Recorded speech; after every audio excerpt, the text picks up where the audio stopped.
Pemirsa, kita akan memasuki Habar Nang Panambayan. Wali Kota Banjarmasin menginstruksikan jajaran Pemko Banjarmasin, khususnya Dinas Sosial Banjarmasin, untuk selalu mencatat wan memasukkan data warga kategori kurang mampu yang ada di Kota Seribu Sungai ini ke dalam database.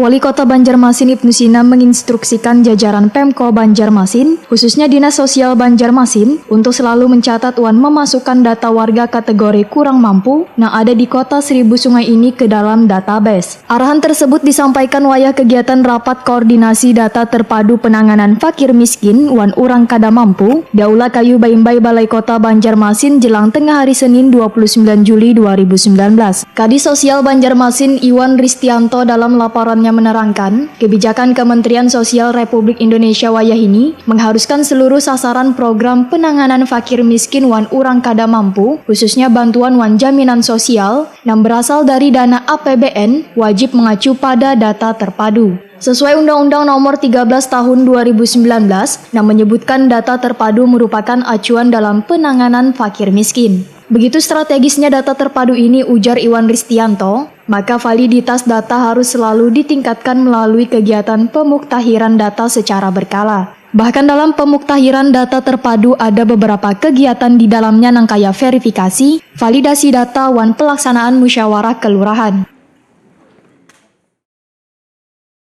Artinya, terdaftarnya suatu rumah tangga miskin dalam data terpadu merupakan tahap awal untuk bisa mengakses dan merasakan manfaat program penanganan kemiskinan.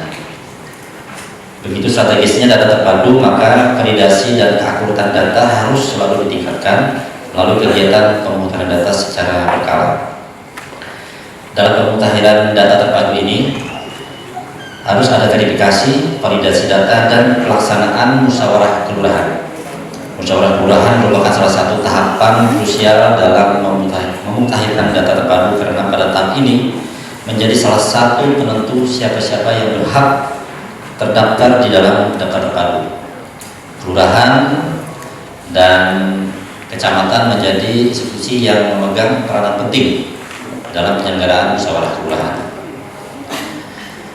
Dasar hukum kegiatan ini adalah Undang-Undang 13 tahun 2011, kemudian Peraturan Menteri Sosial Nomor 28 tahun 2017 tentang pedoman umum, verifikasi dan validasi data terpadu program penanganan fakir miskin dan orang tidak mampu, dan Peraturan Daerah Kota Banjarmasin Nomor 14 tahun 2011 tentang penanggulangan kemiskinan di Kota Banjarmasin.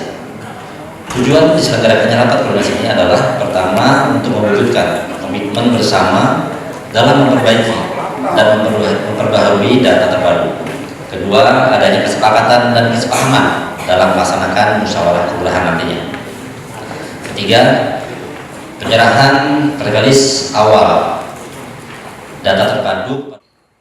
Wali Kota Banjarmasin Ibnu Sina wayah ditakuni Prima TV berharap kadada saurang pun warga Banjarmasin nang berdomisili di Kota Seribu Sungai ini wan masuk kriteria kurang mampu ini nang kada tercatat. Pemko Banjarmasin, ujar Ibnu Sina, sangat peduli dengan keberadaan warga kurang mampu sehingga selalu mendata warga. Politisi PKS ini pun menginginkan data tersebut masuk dalam berbagai aplikasi yang dimiliki Dinas Sosial Banjarmasin wan terhubung dengan program Smart City agar data tersebut mudah dilihat wan terpantau wan selalu update. Dengan adanya kegiatan rapat koordinasi ini, Ibnu Sina berharap angka kemiskinan bebuhan penyandang masalah sosial kelompok rentan di Banjarmasin ini semakin berkurang. Kalau belum terdaftar, segera didaftarkan, kan gitu. Kita akan berharap bijaklah kepada seluruh pengguna sosial media, khususnya ketika melihat yang namanya kemiskinan, ya, jangan terlalu dieksploitasi. Ya, karena sesungguhnya pemerintah sedang bekerja untuk menangani itu.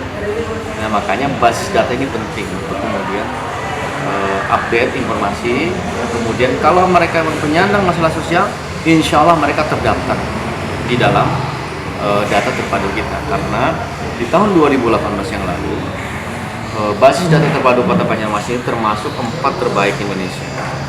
Termasuk 4 terbaik Indonesia yang kemudian mendapatkan apresiasi dari Kementerian Sosial bahwa data kita itu valid. Nah, makanya proses verifikasi dan validasi itu penting. Jangan dikira nanti misalnya kemudian tidak bekerja, Pemko sudah bekerja, sedang bekerja untuk menangani ini. Jadi ketika ada masuk itu, sampaikan saja, coba dicek. Saya biasanya begitu dapat informasi itu langsung dicek dinas sosial terutama terlebih dahulu. Kemudian dinas kesehatan. Kalau dia ada penyakit apa. Nah sehingga ketika diinformasikan, oh Pak sudah terdaftar di program di basis data terpadu kita. Mereka sudah dapat ini. Pak datanya berapa semua dimiskin Pak? Dulu kan sekitar, ini mungkin dikoreksi ya sama, makanya hari ini kan dikoreksi datanya.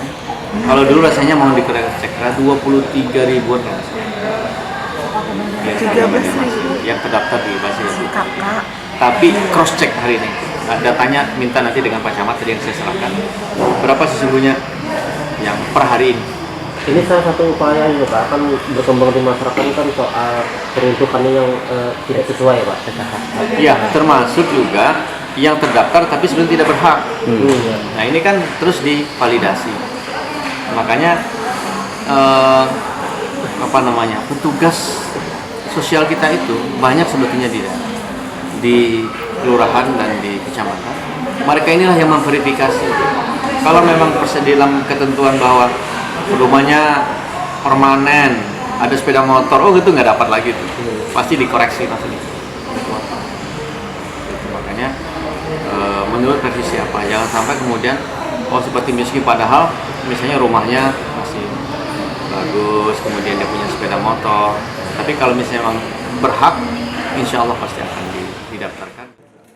Sementara itu dari informasi terhimpun hingga akhir bulan Juli 2019 ini, seluruh warga kurang mampu yang berhasil didata Dinas Sosial Banjarmasin tercatat sekitar 41.044 jiwa. Kegiatan pemuktahiran data yang dirangkai dengan penyerahan prelis awal data terpadu kepada kelurahan itu juga dihadiri Wakil Wali Kota Banjarmasin Hermansyah, Bobohan Camat wan para lurah se-Banjarmasin.